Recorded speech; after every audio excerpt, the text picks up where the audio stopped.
Yuma Daf Mem Zayin Amud Aleph, nouveau Perek, Chamishi Otzilo et Akaf. Bezrat Hashem Naseh Vanatzliach. Alors on commence au début, Otzilo et Akaf. Maintenant, on va lui faire sortir le Kohen Gadol. Alors où est-ce qu'on en est maintenant? On en est que il a préparé des braises, et les braises, il les a préparées, il les a mis sur le Roved d'Arvi, sur la quatrième rangée de dalles. Et maintenant, il va aller chercher la kétorette. Alors, la kétorette, on lui sort une caffe, on lui sort une cuillère, une louche, et aussi une pelle. Il faut comprendre pourquoi on lui sort une pelle. Chafan, Melof Chofnav. Maintenant, lui, il prend du kétoret, il remplit ses deux mains, ses deux poignets, pleines. Nathan etor hakaf, il met dans la louche. Agadol et figot de l'eau. Si Kohen Gadol est grand, alors il y en a plus. Vakatan et figot de l'eau, s'il est petit. Donc c'est relatif. Vika chaya bidata. C'est rare parce que normalement, il y a quelques cas comme ça dans la mitra, mais normalement, on a plutôt des mesures. Et ainsi, c'était sa mesure. Alors, on ne comprend pas ce que ça veut dire, on verra dans la Gemara. Natal et Amarta bimino. Il va prendre la pelle pleine de braise dans la main droite, Vetaka vismolo, et la cuillère ou la louche pleine d'encens, de ktoret, dans sa main gauche. Gemara. Martha. Tu me dis qu'on lui sort, au fait, d'où on sort tout ça? De l'Ishkata Kelim, de la chambre où il y avait les Kelim, le Beth Amikdash. Donc d'accord, on lui fait sortir une louche, c'est normal pour le Ketoret, mais on lui fait sortir une pelle, ça y est, il a déjà une pelle. Hatanele, il faut rajouter ici, Hatanele, on a déjà enseigné, Natalet Amarta, vers les roches à Misber, il est monté au haut du Misber, Vechote Veored, et il a pris des braises, et il est redescendu. Et il a mis sur le Roved d'Arvi. Alors pourquoi tu me dis qu'il y a besoin d'une nouvelle pelle? Ata Martha des Gechalim. La Gemara répond là-bas, c'était la pelle pour les Gechalim qu'on a déjà remplie. Ça, on lui a déjà sorti depuis longtemps. Vecha Martha des Ketoret. Mais ici, c'est la Martha, c'est la pelle dans laquelle il y a du Ketoret. Parce que lui, pour se servir, il faut bien qu'il y ait du Ketoret quelque part. Donc c'est dans une pelle. Et lui, il va rentrer ses mains, il va remplir des poignées. Deux poignées. Détania. Comme on a vu une braïta d'ailleurs, Otsilo et Akaf, on lui fait sortir. Il y a des petits changements ici. Et Takaf, des corrections. Il fait sortir la louche, Rekan, qui est vide, Mishkata Kelim, de la chambre des Kelim. Ou Marta Gedusha Shel Ketoret. Et en plus, on lui donne une pelle pleine de Ketoret. Mishkat Betaftinas, qu'on avait pris chez Aftinas, celui qui fabriquait la Ketoret. Et de là, qu'est-ce qu'il faisait? On va voir. Chafan Melochofnav. Donc il va remplir ses deux poignets, Venoten et Tor, Akaf. Il va mettre dans la cuillère, mais c'est une louche parce que c'est assez grand. Donc, comme on a dit, et ainsi c'était sa mida. On va tout de suite expliquer qu'est-ce qu'on nous apprend que c'était ainsi la mesure. Voilà, on a compris c'est quoi la mesure. C'est que tu prends deux poignées. Alors, la Gemara explique. D'abord, il a une question. Pourquoi Yom Kippourim, on a besoin d'une louche? Qu'est-ce qui est écrit dans la Torah? Il est écrit, et il va prendre Melochofnav. D'abord, il va prendre une pelle avec du feu, ça c'est normal, avec des braises, parce qu'il ne va pas les prendre dans la main, les braises, d'accord. Et après, il est écrit qu'il va remplir ses mains, et il va apporter. Alors pourquoi tu as besoin d'un kéli? Le fait d'avoir un kéli, ça va faire plus lourd. Après, tu mets dans une louche qui garde dans ses mains. Bichoum de l'Oïf Charagva, il dit, mais non, tu peux pas. Si tu gardes dans tes deux mains, alors comment tu fais pour prendre la pelle de braise? Et Chinavid, comment il va faire? Naïl, Vadar Naïl, il va rentrer avec ça au Kodesh Kodashim, et puis après il va sortir, il va prendre les braises. C'est pas possible ça, pourquoi? Avachat Amarachmana. La Torah écrit Vevi, il va apporter, il n'y a pas écrit deux fois. L'oshte avot, il n'y a pas d'aller deux fois. Alors il dit, on peut trouver une solution quand même. Nishkele Ketoret Bechofnav. Il a qu'à remplir ses poignées de Ketoret, pas dans une louche, Venarte le Martha. Et il y a quelqu'un qui va poser, par exemple un autre Kohen, il va poser le Martha Allah. Il va poser la. Pardon. Il va poser l'appel plein de bresse dessus.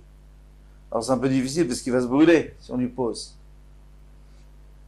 Alors on n'a pas dit, mais on avait dit que Rachid lui disait qu'on faisait une petite bague, on mettait une petite bague au bout de l'anse, du manche de la pelle. Pourquoi? Pour que ça fasse du bruit. De toute façon, tu l'avais dit qu'on met du cuir pour pas qu'il se brûle. Alors ici, on n'a qu'à mettre le cuir en dessous pour pas qu'il se brûle. Qui matait et il va monter. Il va monter au Kodesh Kodashim. Avec les deux mains pleines de Kétoret et dessus. Mais après, et dessus on met la pelle. Mais qui matait, quand il va arriver là-bas, il est vide. Comment il va faire pour enlever la pelle et pour mettre la Kétoret sur la pelle? Mais ses mains sont occupées déjà par la Kétoret. Nishkele Beshine, eh bien, avec ses dents, il a qu'à lever la pelle et la poser, et dessus mettre le Menarte le Martha et poser la pelle là où il faut la poser pour mettre les Kétoret dessus. Il dit déjà devant un homme, un roi en chair et en sang, ou en chair et en os, eh bien, on ne fait pas ainsi. Ça ne se fait pas de prendre avec les dents, c'est pas kavod. À plus forte raison, devant Hachem, il ne faut pas le faire. Donc c'est impossible. Puisque c'est pas possible, on n'a qu'à faire comme on a trouvé pour les Nessim. Les Nessim, c'était les princes, les chefs des tribus qui ont apporté leur korban, les 12 chefs de tribus qui ont apporté leur korban à l'inauguration. Chacun il apportait encore son korban. Et là-dessus, il y avait écrit Kafachad Mela Ketoret. Il remplissait une louche de Ketoret. Donc on n'a qu'à faire comme ça, puisque on ne peut pas faire avec les mains. La Torah nous a dit de prendre avec les mains, mais on sait qu'on ne peut pas. Alors on n'a qu'à faire comme c'est écrit autre part. Nathalie Martha Beyamin Vetaka Vismol. Alors on continue la Mishnah. Il dit qu'il prenait la kaf, donc plutôt c'est Agmara qui nous dit, il prenait la Martha avec la main droite, et sinon c'est la Mishnah, et la pelle avec la main droite, et la cuillère, ou la douche avec la main gauche. Alors, il y a une expression ici, la Gemara demande, elle dit Yatsiva Be'ara, les habitants, ils sont à terre, Vegiura Bishmeshmaya, et le guerre, l'étranger, il est dans le ciel. C'est-à-dire que d'un seul coup, l'étranger, il est plus important que les habitants, que les propriétaires. Non. Eh bien, qu'est-ce qu'il veut dire ici? La pelle, il prend avec la main droite, et le kétoret, la main gauche. Mais qu'est-ce qui est important? Et le plus important, c'est la kétoret. La pelle, c'est pour les braises, pour pouvoir brûler, mais l'essentiel, c'est l'électorette. Alors, c'est toujours l'électorette qu'on devrait prendre avec la main droite. Donc, ma réponse, zoom meruba et zoom mouetet. Oui, non, mais c'est normal, parce que la pelle, c'est lourd, parce qu'il y a 3 cabines. Tandis que les poignées, c'est même pas un cave. Même admettons qu'il y a un Kohen Gadol qui a des très très grandes mains, et alors lui, il y aura 3 cabines. Là-bas, on va voir qu'il y en avait 4 cabines de Ketoret. Il avait des mains énormes. Rabbi Ishmael ben Kimchit, on va expliquer plus tard. Alors maintenant, pourquoi tu prends l'appel? Dans ce cas-là, pourquoi tu prends l'appel à droite et le Ketoret à gauche? Zuchama vezut sonenet. Il dit non, mais l'appel, elle est chaude. Donc, tu ne peux pas te permettre avec la main gauche. Il faut la main droite pour bien faire attention de ne pas te brûler. Vezut sonenet. Et la Ketoret, elle est froide, donc il n'y a pas de problème. Alors, puisqu'on a parlé de Rabbi Ishmael ben Kimchit, alors on va raconter une histoire. Quand il remplissait ces deux poignées, ça faisait 4 cabines. Vomer. Alors qu'est-ce qu'il disait? Alors il faut savoir que c'était un grand tzaddik et aussi il était très fort et très grand. Vomer, il disait Kol anashim zeret zerdu. Toutes les femmes, elles ont du zeret. Alors on va expliquer ce que c'est le zeret tout de suite. Il y a une machloket. Vezered ima à la gag. Mais le zéret de ma mère, il est monté jusqu'au ciel. C'est pour ça que moi je suis, c'est-à-dire il est monté jusqu'au toit, il est très très fort. Ma mère, elle m'a donné une très grande force et une très grande stature. Alors il y a deux explications pour comprendre ce que c'est zéret. Ika d'Amré Be'arsan. Il y en a qui disent que c'est le repas à base, le plat à base de blé cassé en morceaux. Et ça donne des forces. Donc elle en a mangé pendant toute sa grossesse pour avoir des enfants en forme. Que de Rava Bar Yonatan, de Amar Bar Yonatan, comme il a dit Rabbi Yonatan, Amar Rabbi Yechiel, Arsan, il a fait les cholés. Arsan, c'est bien pour un malade. Et une femme qui est enceinte, eh bien, elle est faible. Donc ça la renforce. Et ça renforce ses enfants. Parfait. Donc je lui dis que les femmes en général, elles mangent ce plat, mais ma mère, elle en a mangé plus. C'est pour ça que je suis tellement grand et fort. Veika d'Amri, en église, Véchir Vatzera, qu'on parle de la semence de son mari. Donc, c'est connu que la femme, Rachid nous le dit, mais c'est extraordinaire parce que dans la science, on l'a appris aussi. Les spermatozoïdes, c'est celui qui est le plus fort qui va générer le bébé. Eh bien, dit que sa mère, elle a pris le plus fort. Elle a réussi à avoir le plus fort. Et avec ça, elle a eu des enfants forts. Rabbi Avaou, comme Rabbi Avaou, dans Rabbi Avaou, Ramiktiv. En fait, il y a un problème chez David Ameler. Il y a une contradiction. Ktiv, il est écrit, Vatizreni Chayil. La Milchama. Et tu m'as inculqué la force, ou insufflé la force pour aller à la guerre. Mais en vérité, Vektiv Ameazreni Chayil la Milchama. Hachem qui m'a insufflé la force. Et vous voyez bien que il y a Aleph ici. Donc dans le premier passage qui manque, il fallait mettre Vati Azreni Chayil avec Aleph. Il n'a pas mis. Amar David Ifnak Jbochou, David Ameler de Hadith Makjbochou, Rimon Shalom, Zeritani, Vezirastani. Ça veut dire quoi? Alors c'est pour ça qu'il a enlevé le Aleph pour dire Zeritani, c'est aussi Zered. Et Zered, c'est aussi la Shirvat Zera. C'est-à-dire que tu m'as donné, en tout cas tu m'as créé d'une Shirvat Zera, d'une semence qui était très forte. Et c'est comme ça qu'aujourd'hui, je suis tellement rapide et tellement fort à la guerre. David Ameler était très rapide et très fort. Qu'est-ce qu'on voit d'ici? On voit que Zered, ça peut aussi vouloir dire la semence. Amouala val Rabbi Ishmael ben Kimchit. Alors maintenant on a raconté sur Rabbi Ishmael ben Kimchit, qui était le Kohen Gadol. Une fois il est sorti à Kippour, nous dit Rashi, c'est très étonnant, pour aller discuter avec un arabe. Dans le marché, pendant Yom Kippour. Et qu'est-ce qui s'est passé? Il dit Zatsinura, Bipi, Val Begadav. Il a postillonné sur ses habits. Alors on sait qu'un goy, il est considéré comme un zav. Et quelqu'un qui a sur lui, donc qui porte par exemple la salive d'un zav sur ses habits, comme lui le porte, il est tamé jusqu'au soir. Donc il ne peut plus faire la voda. Donc c'est son frère qui était aussi Kohen, lui était Kohen Idiot, il est devenu Kohen Gadol, à sa place, il a fini la voda Yom Kippour. Alors c'est très difficile de comprendre. Qu'est-ce qu'il faisait avec cet arabe d'or à Yom Kippour? Nous dit le Yerushalmi, c'était un roi arabe. Et alors il avait peur. C'était dangereux. Donc il est sorti, et voilà. Et il est venu tamé. Alors, leur maman qui s'appelait Kimchit, eh bien, elle a eu 2 Kohanim le même jour. 2 fils Kohanim Gdolim, c'est extraordinaire. Elle a un mérite énorme, c'est pas fini.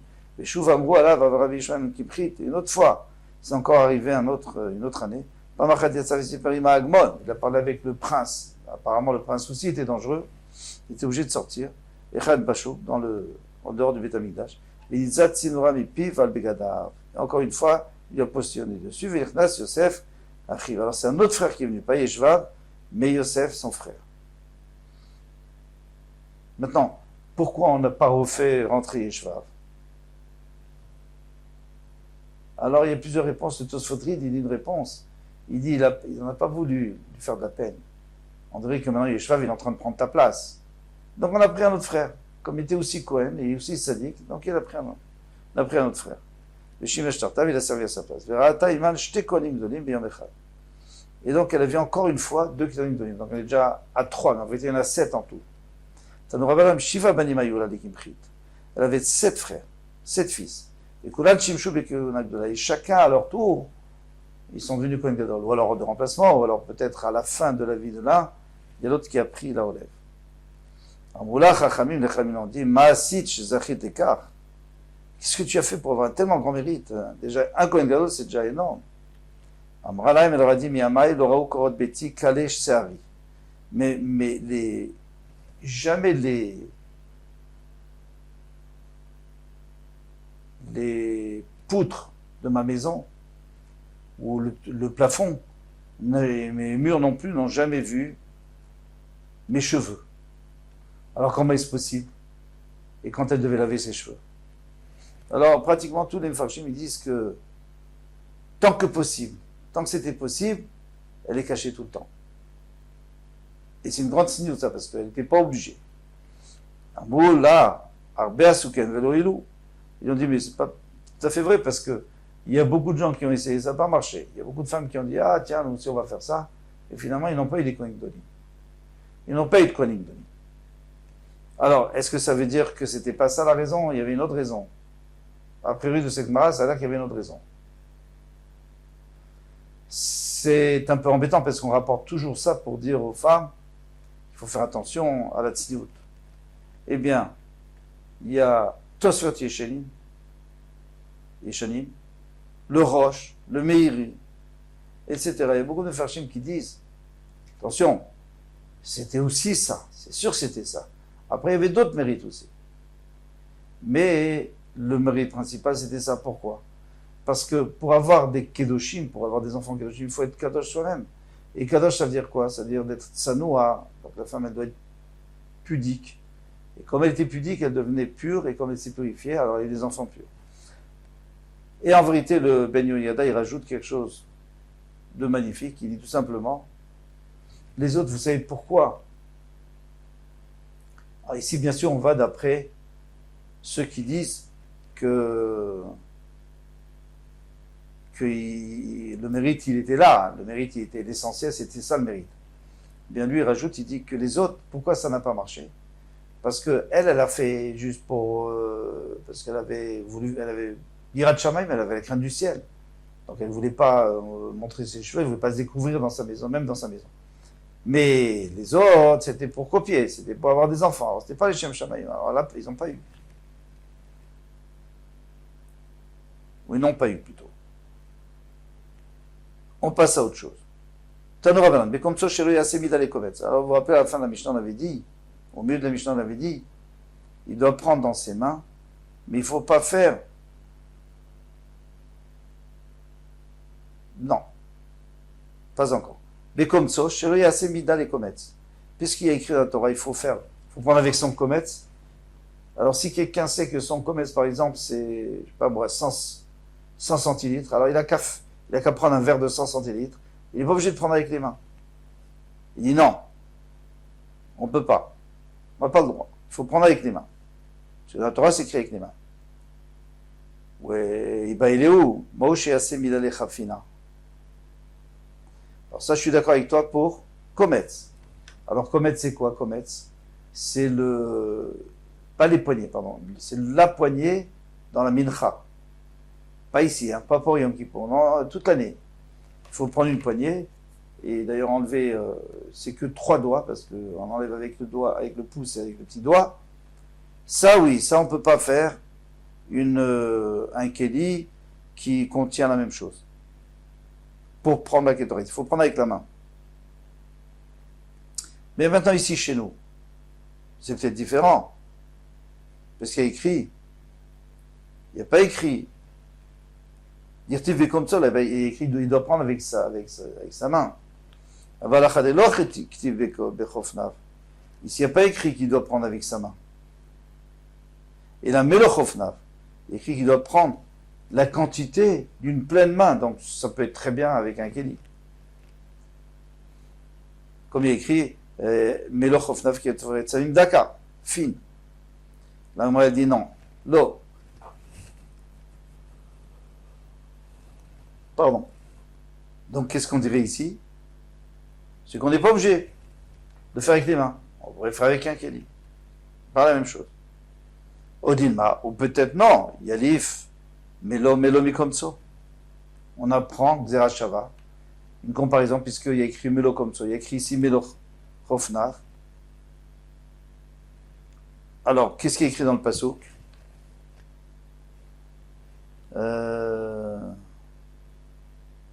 Pour Chofnar, il y a écrit Melo, et pour le Komso aussi, il y a écrit Melo. Donc, il faut faire une comparaison. De la même manière que pour Komso, il faut que ça soit vraiment directement sans Keli. Alors, ici aussi sans Keli. Donc, il y a les deux possibilités. Ou alors on dit que c'est différent, parce qu'ici, il n'y a pas écrit le fourrage qui doit prendre avec ses mains, mais il y a écrit qu'il doit prendre des mains pleines. C'est-à-dire une pleine main, c'est-à-dire tu peux très bien l'évaluer dans un keli. Ou alors tu dis qu'on apprend de Komso. Tashma, viens, écoute. Vechena et Midata. Et là, on va prendre ce qu'on avait demandé dans la Mishnah, c'est-à-dire quoi? Vechena et Midata. On avait dit le grand, il prend plus, le petit, il prend moins. Et ainsi, c'était la mida. C'est-à-dire quoi? C'est ainsi, c'était la mida. On n'a pas expliqué dans la Mishnah. Maïlav shim ratsa la sot mida. Il faut enlever acheret. Osé, il peut faire avec une mida, donc il n'est pas obligé de faire avec ses mains. Là, tu n'es pas obligé de dire ça. Achikama, vekachaya choser vechofna lifnim. Peut-être qu'il faut qu'il recommence. C'est quoi vekachaya midata? Il faut qu'il recommence à mesurer à l'intérieur pour voir s'il y a toujours autant. Shemat mina, chofen, vechoser, vechofen. Et qu'est-ce qu'on aurait appris? Qu'il faudrait, eh bien, qu'il faudrait recommencer pour vérifier. Et si tu dis ça, alors c'est un problème, parce que plus loin, elle va dire que c'est un safek. Mais là, dans notre Mishnah, ça a l'air que c'est comme ça. Vechena et tamidata, c'est-à-dire qu'il faut recommencer pour être sûr. Elle m'a dit non. Là-bas, il y a un safek parce que on n'est pas obligé de dire comme ça. On peut dire aussi au Dilma, Shimratsala Sot Mida Ose. Peut-être que ça vient nous apprendre qu'il peut faire une mida, parce qu'en vérité, ici, qu'est-ce qu'il y a écrit? Il y a écrit chacun il prend d'après sa taille, et à la fin, il y a écrit Vekachaya Midata. Donc j'ai deux explications. Ou alors, c'est Vekachaya Midata, c'est-à-dire qu'à partir du moment où tu connais ta mida, tu peux prendre une cuillère de cette taille ou un verre de cette taille. Tu n'es pas obligé de prendre avec la main. Ou alors, qu'il faut recommencer pour être sûr. Il faut garder la même mida. Alors, comme je ne sais pas, alors je peux ni dire ici que c'est vrai, ni là-bas. Donc, je reste en safek ici, je reste en doute ici, et je reste en doute là-bas. Et je n'ai pas de preuve, ni l'un pour l'un, ni pour l'autre. Inami, ou encore, je peux dire encore une troisième chose. Shelo yersar ve shelo yotir. C'est quoi avec Achaya Midata? C'est pas qu'on peut faire un keli, c'est pas non plus qu'il faut remesurer. Non, ni l'un ni l'autre. C'est que, au moment où je prends, je peux pas dire après j'ajoute un peu ou j'enlève un peu. Ça y est, j'ai fait ce que j'avais à faire, j'ai pris 2 poignées pleines. Non, je vais rajouter, je vais enlever. Est-ce que je... Non. Les Achaya Midata, il faut que ça reste comme ça jusqu'au bout. Kol touf.